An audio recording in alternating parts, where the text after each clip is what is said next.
standing next to the door to Princess Augusta's ice house. I'd like you to try to imagine a world without refrigeration, where if you want to make something cold, you need ice. Well, we're about 70 or 80 meters here from Q's pond.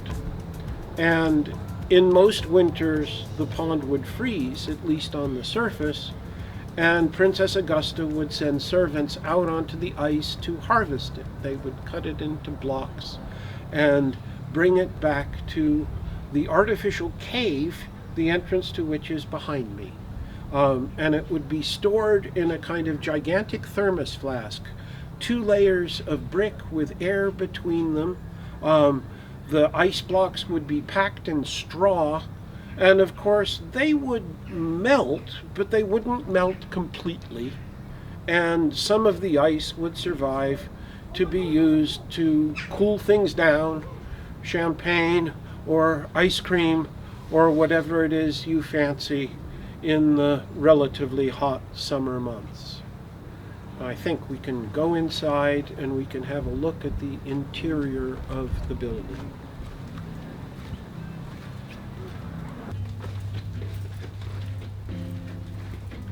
So now I'm standing in the entrance, but between the 2 layers of brick that would have helped to keep the ice cold enough not to melt. So on the other side of the walls of this corridor, there are air pockets which act as insulation. There are, to my knowledge, and I'm not really an expert on these things, there are at least 4 of these in this immediate area. There's one at Ham House, there's one at Marble Hill House, there's one at York House.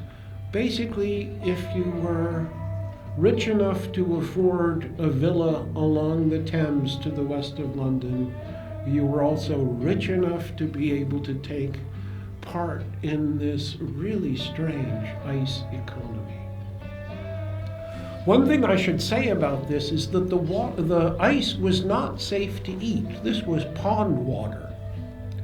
So you would use it to cool things down, but you would not consume it directly. And this is why champagne bottles, for example, are cooled by putting them in ice buckets and surrounding them with ice and making sure that the neck of the bottle is sticking out from the ice.